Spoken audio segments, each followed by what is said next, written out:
dan ada beberapa aplikasi lainnya yang sudah dimodifikasi sedemikian rupa memudahkan nanti anak-anak bahkan guru-guru pengajar untuk menyampaikan materi sekaligus untuk evaluasi. Nah, evaluasi ini juga dalam berbagai macam, ada kuisnya, ada ada esainya. Nah, memang kalau kesulitan, kalau harus esai, setidaknya kita harus mempunyai tab, karena harus menulis.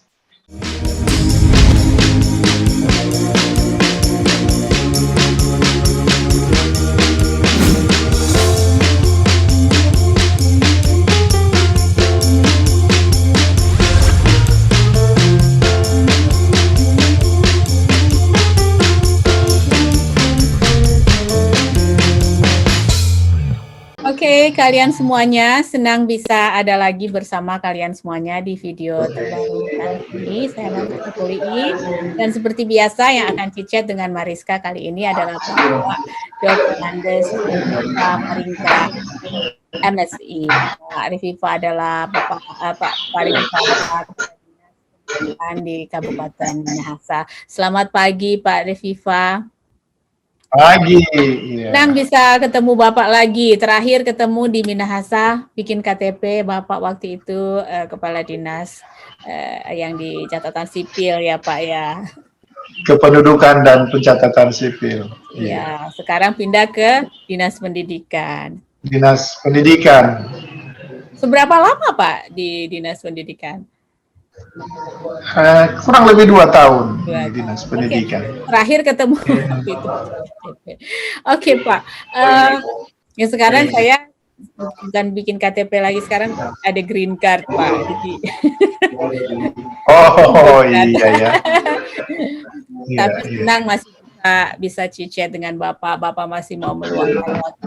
Dan kalau kita secara jauh sekali ya, berbagi, tukar informasi ya Pak ya. Ini Pak, ini boleh. Masih PJJ Pak, atau mungkin ada kebijakan baru atau bagaimana? Atau Oh iya, khusus untuk kebijakan pembelajaran atau KBM, kegiatan belajar mengajar di Kabupaten Minahasa, sekarang ini masih dengan kebijakan PJJ, pembelajaran jarak jauh dengan metodenya daring dan luring. Mengapa? Karena memang kita masih mewaspadai pandemi COVID-19 ini, tapi di balik itu juga sejalan dengan tahun pembelajaran 2020-2021 ini sudah akan mengakhiri sampai bulan Juni di 2021 ini. Untuk tahun pembelajaran 2020-2021 ini dengan sistem yang sama, tetap PJJ, baik menyangkut pembelajaran sampai dengan evaluasinya, sehingga nantinya ke depan kita bisa kemudian mengevaluasi secara umum soal efektivitas dari PJJ ini. Jadi sesuai dengan kalender pendidikan kita, sekarang ini kita memasuki ujian-ujian akhir. Sampai Jumat ini kita sementara melaksanakan ujian akhir semester genap. 2 minggu yang akan datang, kami akan melaksanakan ujian sekolah namanya, US. Kalau dulu UN, ujian nasional. Sekarang UN itu tidak ada lagi. Karena pandemi COVID-19, kebijakan dari Kementerian Pendidikan dan Kebudayaan Republik Indonesia, kita hanya melaksanakan US, ujian sekolah, untuk kelas 6 dan kelas 9. Jadi itu untuk kelulusan di pertengahan bulan Mei ini. Nah, begitu. Siapa jadi bikin soalnya siapa Pak? Ada tim. Ada tim. Jadi untuk merumuskan soal itu yang melalui SK atau dibentuk oleh Dinas Pendidikan di semua tingkatan, di PAUD TK, kemudian di SD sendiri, dan di SMP juga sendiri, ada tim-timnya. Mereka rata-rata yang masuk tim itu adalah instruktur nasional yang ada di Kabupaten Minahasa per mapel, per mata pelajaran. Oh, jadi Nah, Pak, itu dikumpul, jadi mereka di gimana Pak? Dikumpul ya, itu berarti komputernya cukup ya Pak? Satu kelas cukup atau ganti-gantian Pak? Komputernya oh, di rumah bisa dari handphone. di rumah. Jadi ada dua metode kita di PJJ ini, daring dan luring. Kalau daring itu dalam jaringan, kalau luring itu luar jaringan. Jadi bagi sekolah-sekolah yang daerahnya bisa dijangkau dengan ujiannya dengan daring, dengan menggunakan teknologi, apakah itu lewat computerized atau smartphone atau komputer tablet yang dipunyai oleh para siswa. Nah, bagi daerah-daerah yang tidak terjangkau dengan jaringan, itu dilaksanakan secara luring, luar jaringan. Tetap saja anak-anak tunggu di rumah atau berkelompok mereka, kemudian nantinya guru akan mendatangi, mengantar. Nah, begitu. Artinya bahwa kita tetap dengan protokol kesehatan. Anak-anak tidak dibuka ruang terlalu besar untuk berkumpul, sehingga mudah dikontrol, dan protokol kesehatan itu tetap dijamin. Begitu. Saya mau sharing sedikit Pak. Jadi gini, saya juga kan sekolah di sini, ambil paralegal class sebelum nanti nanti mau ngambil 1 tahun di University of Washington. Nah, ngambil paralegal class Pak, itu ada yang namanya quiz. Kita harus mengisi quiz. Tapi itu selalu disarankan sama profesornya harus dari komputer, dari PC, dari laptop, nggak boleh dari handphone, karena begitu jaringan hilang, kembali kita nggak bisa balik. Jadi kita kalau misalkan baru 4 jawaban yang kita jawab dari 10 soal, ya sudah cuma 4 itu yang dapat. Jadi disarankan untuk dari laptop gitu. Jadi di Indonesia ada nggak quiz-quiz begitu setiap kali pembelajaran itu ada quiz, assignment-nya ada quiz, ada bikin jawaban tulisan atau bagaimana, atau beda mungkin yang di Indonesia? Pada prinsipnya kalau saya lihat sistemnya hampir mirip saja. Kita kan ada aplikasi yang sudah diluncurkan oleh pihak Kementerian Pendidikan dan Kebudayaan. Jadi aplikasi-aplikasi itu kita bisa men-share itu ke para siswa.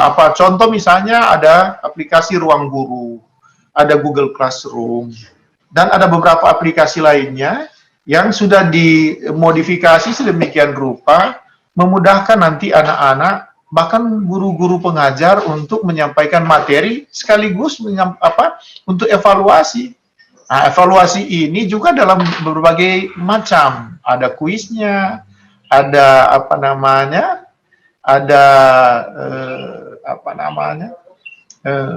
esainya. Nah, memang kalau kesulitan, kalau harus esai, setidaknya kita harus mempunyai tab, karena harus menulis. Karena kita harus menggunakan stick di tabnya.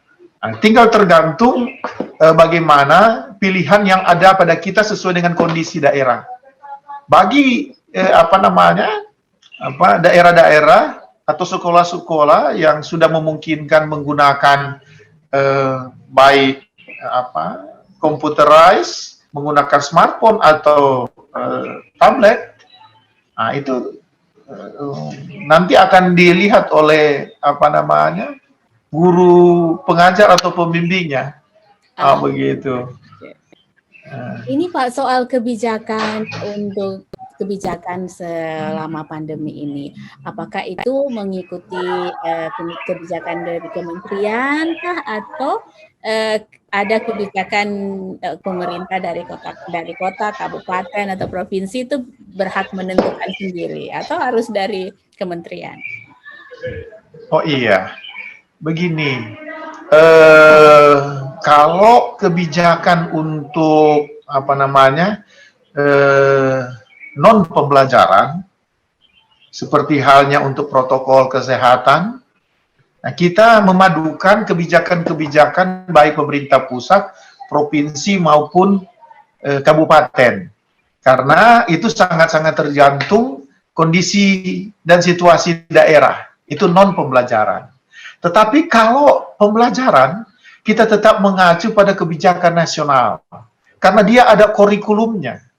Kita tidak bisa lepas dari kurikulumnya.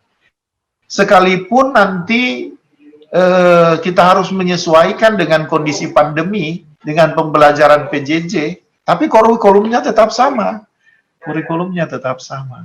Nah, itu sudah menjadi garis secara nasional. Nah, kecuali yang non pembelajaran yang saya bilang tadi, itu kita juga paling tidak mengikuti kebijakan daerah, karena ya, pandemi begini yang lebih tahu kondisi situasi terdekat di daerah ya pemerintah daerah. Nah, gitu. Oke Pak, yang Bapak selama ini kalau datanya yang di Minahasa itu ketertarikan murid dari SD, dari PAUD sampai SMP itu menurut Bapak tuh banyak di mana tuh? Apakah sains atau sosial atau bagaimana? Yang rata-rata tuh anak-anak tertarik dengan kurikulum atau mata pelajaran, atau apakah kebanyakan presentasinya tuh banyaknya di sains atau? Oh iya, memang kalau kami mengevaluasi dari tingkat PAUD TK sampai pendidikan dasar, sesuai kurikulumnya kita memang belum membagi kan. Dia nanti kelihatan minat itu nanti di sekolah menengah. Karena kalau di SMU SMK kan sudah dibagi. Ada pembagian, ada yang masuk jurusan IPA, ada jurusan ilmu pengetahuan sosial, ada bahasa, itu nanti di sekolah menengah. Kita masih dalam kategori pendidikan dasar sampai SMP. Nah, belum kelihatan karena kita belum siswa kalau di pendidikan dasar. Nanti pendidikan menengah baru bisa dikelompokkan. Itu nanti setingkat SMA, SMK. Nah, begitu. Kami punya sistem pelayanan KABOS. KABOS itu sebetulnya akronim, singkatan dari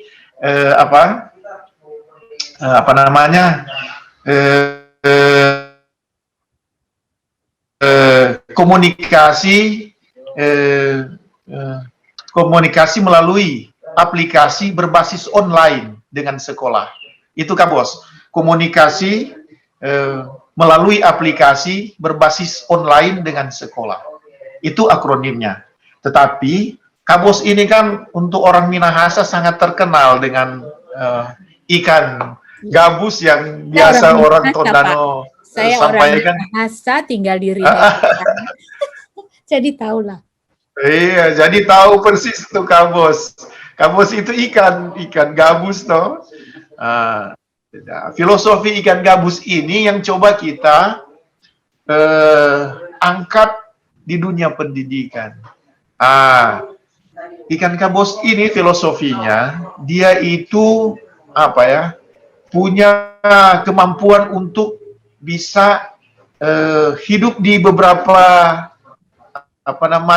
situasi, di air, di becek, di sedikit kering, dia bisa bertahan hidup di situ. Artinya kemampuannya itu yang menjadi filosofi, kita mengambil itu. Nah, dianalogikan di pendidikan bahwa orang-orang pendidikan itu semua sivitas pendidikan harus mampu untuk menyesuaikan dalam segala situasi, termasuk situasi pandemi ini. Iya, iya. Tidak ada alasan untuk pendidikan itu mundur atau loss. Tidak alasan.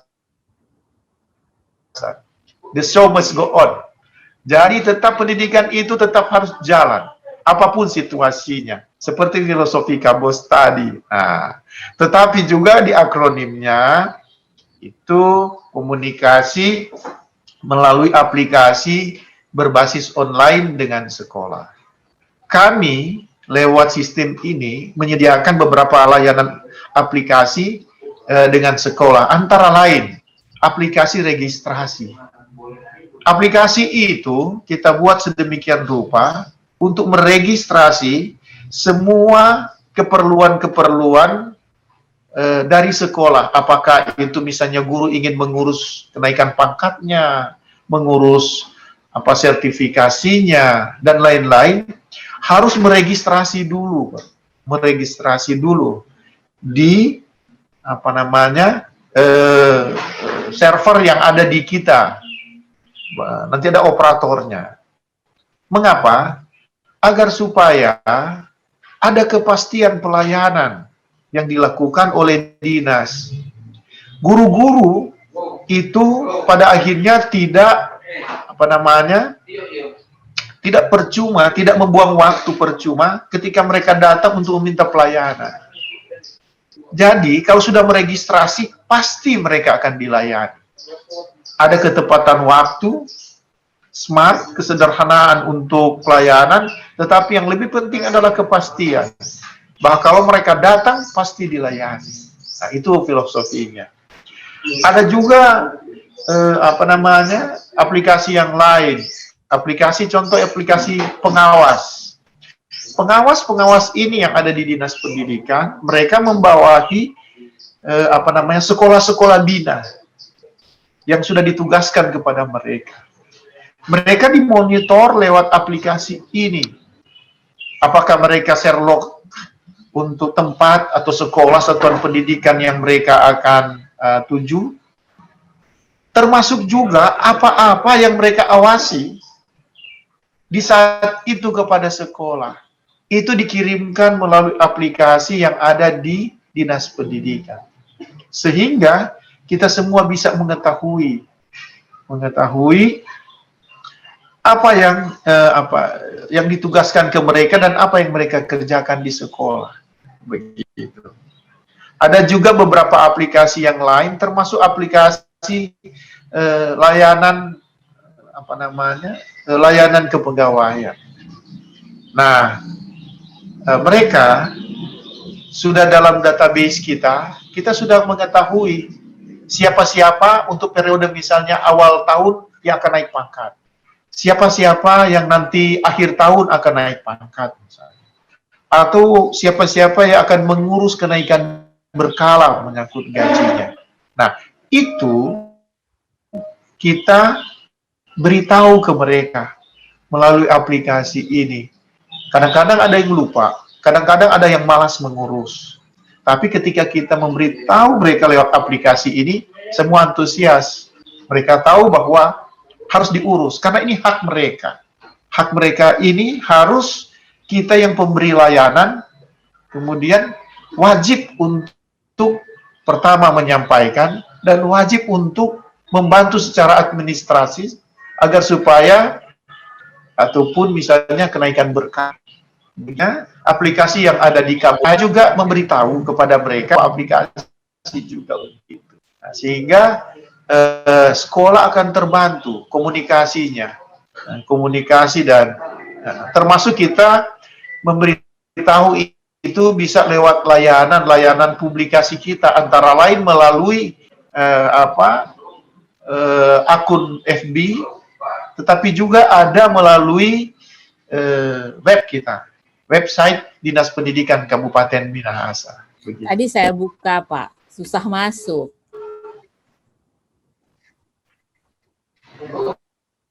Ya. Oh iya, ada trouble.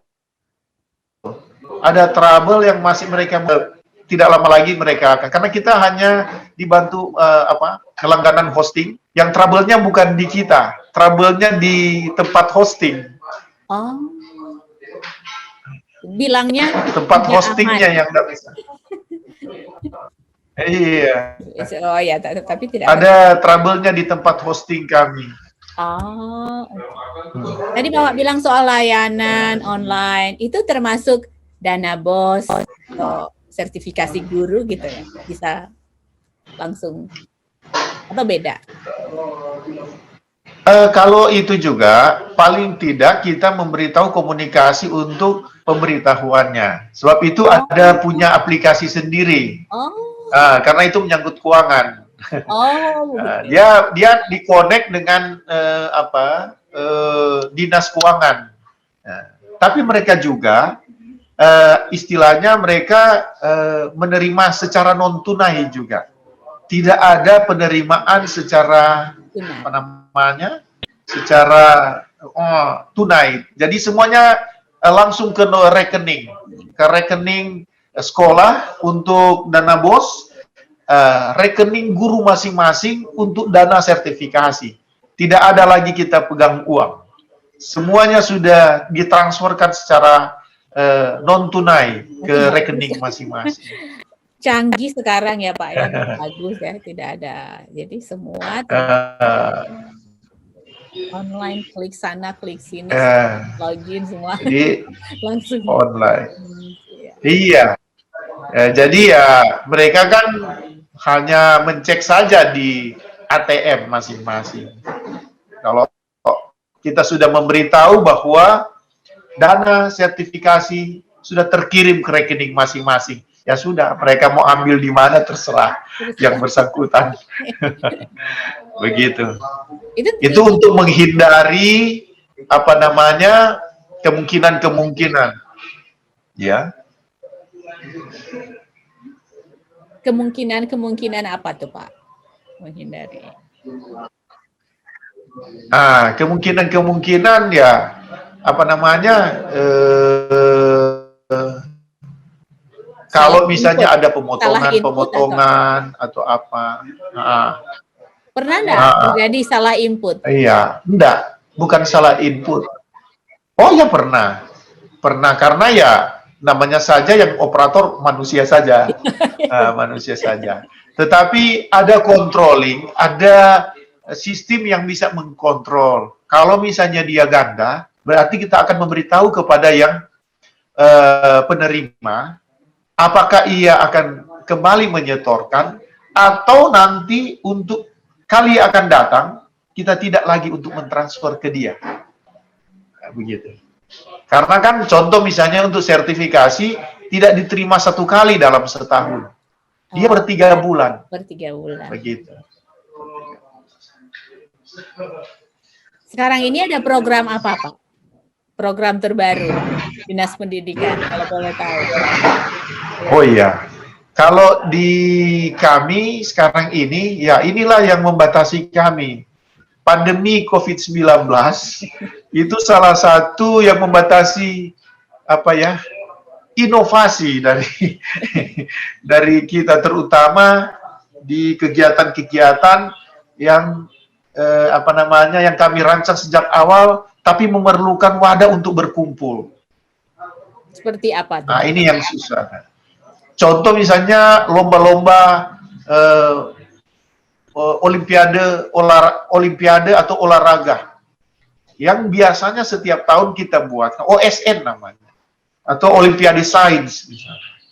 Itu agak kerepotan karena sekarang ini harus tetap melalui daring atau melalui video YouTube. Tapi kemarin saya lihat ada MOU katanya dari Profesor siapa gitu untuk sains ya. Oh iya, dengan kami coba untuk gandeng dengan Profesor Surya yang yang memang menyelenggarakan Olimpiade Sains itu. Nah, tapi memang semuanya serba terbatas sekarang. Serba terbatas, tetapi bukan berarti kemudian kita loss sama sekali. tidak ada sama sekali. Kemarin kami baru menyelenggarakan kegiatan seni, festival seni dalam rangka memperingati Hari Pendidikan Nasional yang 2 Mei kemarin. Nah, mungkin ada yang sudah memposting di YouTube menyangkut lomba, salah satu lomba bintang vokalia. Karena kita orang Minahasa banyak yang punya bakat seni. Jadi kita tetap menyelenggarakan. Untuk semua sekolah yang mengirimkan, contoh mengirimkan muridnya, itu lewat video YouTube. Kemudian ada tim juri penilai. Nah, semua dinilai, dari sekian banyak, dipilihlah 10 terbaik. Oh, berarti mereka merekam sendiri ya, Pak ya? Ya, mereka harus merekam sendiri lewat sekolah. Nah, setelah direkam, ditampilkan di YouTube, dan kemudian kita menilai, kita memilih 10 terbaik di tingkat PAUD TK, tingkat SD maupun SMP.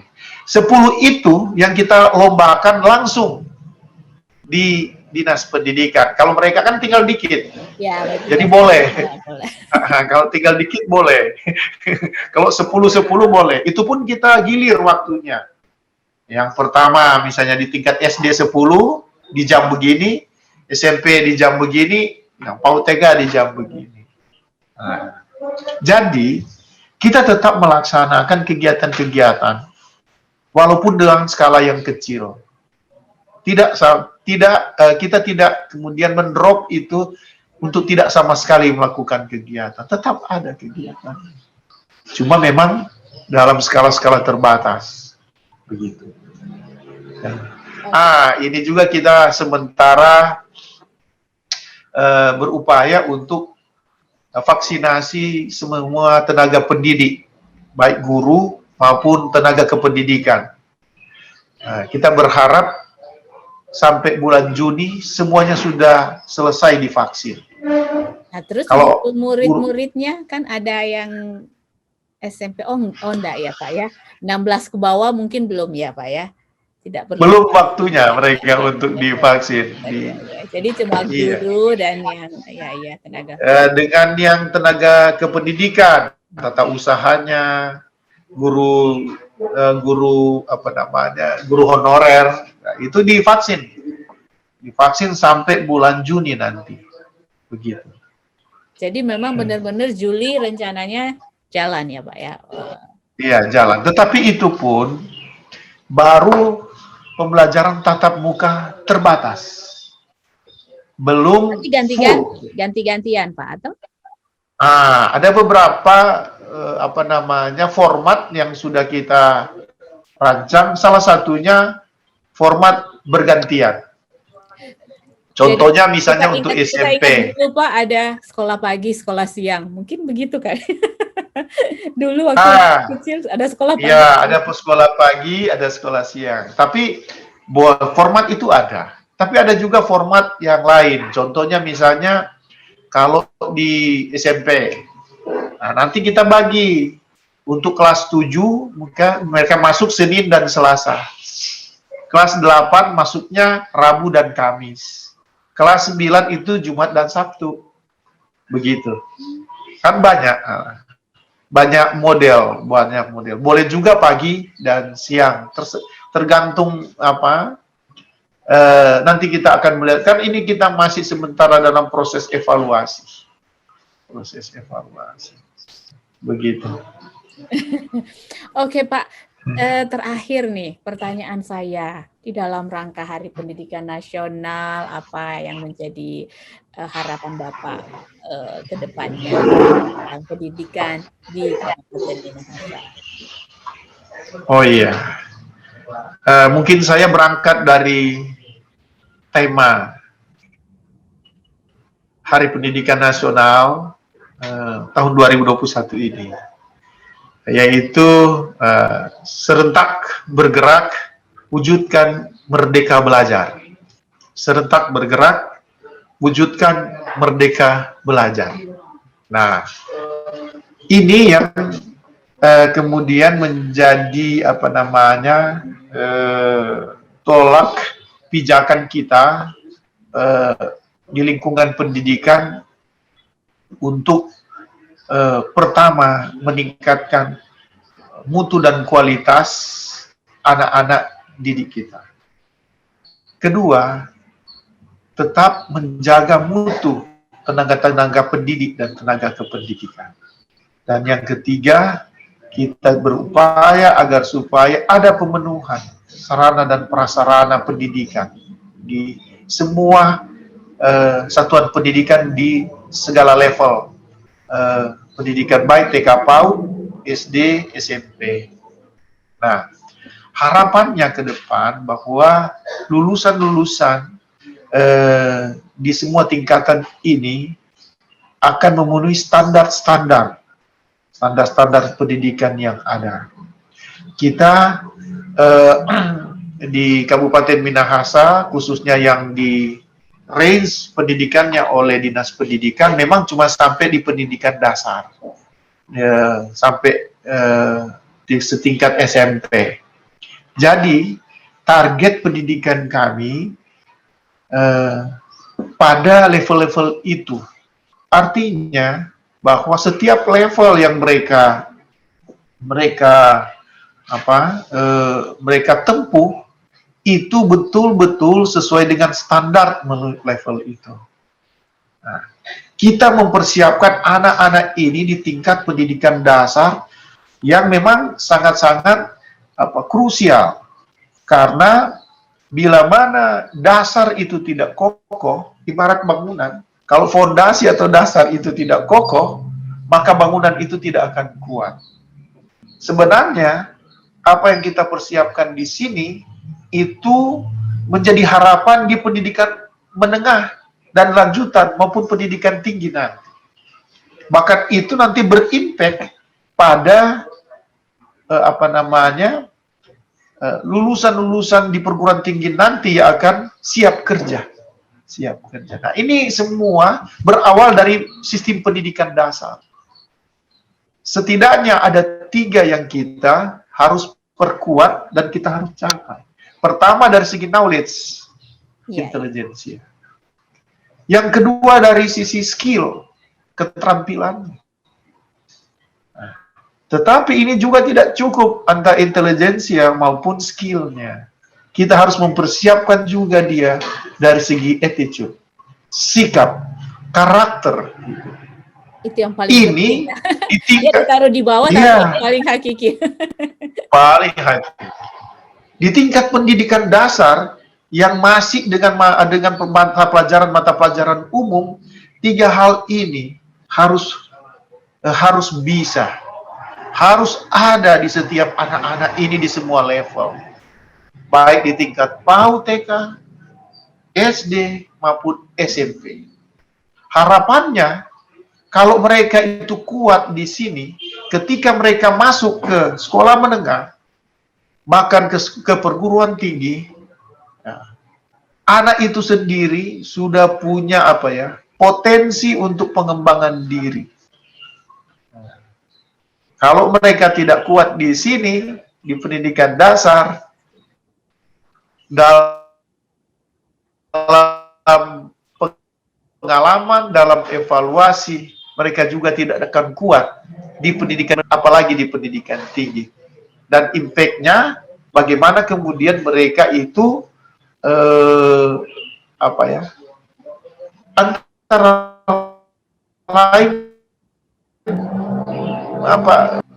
mencari atau di dunia kerja, apakah di dunia kerja pemerintahan ataupun non pemerintahan, begitu. Ya, mudah-mudahan apa yang kita lakukan di Kabupaten Minahasa di tingkat pendidikan dasar ini juga didukung oleh stakeholders yang ada. Karena kami tahu bahwa pendidikan itu tidak hanya tergantung dari sekolah formal yang dilaksanakan oleh pihak sekolah. Ini juga sangat tergantung dari berbagai stakeholders, termasuk di dalamnya orang tua. Orang tua dan di keluarga, ya. Iya, dan pemerhati-pemerhati pendidikan. Mengapa? Karena dari 24 jam waktu yang ada sehari, hanya 8 jam efektif itu dilaksanakan di sekolah formal. 16 jam itu ada di luar sekolah. Nah, ini bukan hanya menjadi tanggung jawab dari pihak sekolah, dinas pendidikan, atau orang-orang yang orang dan lembaga pendidik, tetapi juga menjadi tanggung jawab orang tua yang ada 16 jam ini, anak itu ada bersama-sama dengan orang tua ataupun komunitas-komunitas tertentu, apakah contoh di kita ada di pihak gereja atau di pihak sosial tertentu. Nah, ini juga harus sinergi. Kalau tidak, tetap pincang kita. Tetap pincang, karena itu tadi 16 jam ada di luar sekolah, begitu. Jadi ya harus dihimbau juga agar stakeholder yang lain, termasuk orang tua juga ikut mengawasi, ikut serentak bergerak mewujudkan Merdeka Belajar ini. Dari orang tua juga support dan dari lain-lain juga, bukan hanya dinas pendidikan dan guru-guru ya. Iya, begitu. Oke, terima kasih banyak Pak Riviva. Senang bisa terima kasih atas waktunya, I really appreciate it. Salam buat semuanya ya, salam buat keluarga, salam buat semua yang ada di Dinas Pendidikan Kabupaten. Terima kasih, Terima kasih, salam sehat, salam dari Kabupaten Minahasa, salam dari Kota Tondano. Ya, dari Rinegetan, tempat kelahiran. Iya. Orang Tondano bilang tabeawaya. Tabeawaya. Pakatuan wo pakalawiran. Oke, itu dia tadi kalian semuanya, Cicet Mariska bersama Bapak Dr. Andes Riviva Maringka MSI, Kepala Dinas Pendidikan Kabupaten. Biasa di akhir video ada tips dari saya. Hello and welcome back to another tip from Marty. Today Mariska talked with the head of the elementary and middle school in Minahasa, and had a really interesting conversation. And it really reminded me a lot of when we're kids, we're young, and we have that insatiable thirst to learn everything we can. We're like sponges. We're just soaking things up and really taking in as much as we can. And the interesting part is that our minds are still forming. And one of the interesting things that if a teacher were to ask a room full of young kids in school, say, who in here is a good artist? And all their hands go up. Oh, me, me, me. Or who's good at singing? Oh, me, me, me. I'm really good at that. And kids are all so excited about that because for them, they can do anything. They have all these abilities, and just wait and hear them sing. Now, maybe their singing might be really bad, and they may not be very good at doing other stuff that they say, or good at drawing. It might be stick figures, but in their mind, they're really good at it. Here's the interesting thing. When you ask a room full of adults, how many of you are a good artist? Maybe you might get one or two hands, and that's about it. How about, who's good with singing a song? Probably not many volunteers on there. And so you think, well, what happened between when they were young and when they're an adult? And the answer is what's in their mind. If we're lucky, if we really do a great job raising our kids and helping them in school and so forth, they will continue to think that they're a good artist, and they will continue to think they're a good singer, and all that, because we really want kids to turn into adults who have that same open-mindedness and feel like they can do anything they want. And that's really one of the fun things about kids, is being around them. They tend to be pretty inspiring for all of us, even people who have been adults for quite a few years. So anyway, there's your tip of the day. Find some young kids to hang around with, learn a few lessons from them, and open your mind up like them, and maybe you'll discover new things about yourself that you just didn't know you had in you. That's your tip for the day. We hope you're enjoying the show. We have fun putting it together every week. We look forward to seeing you in the next episode. Bye-bye.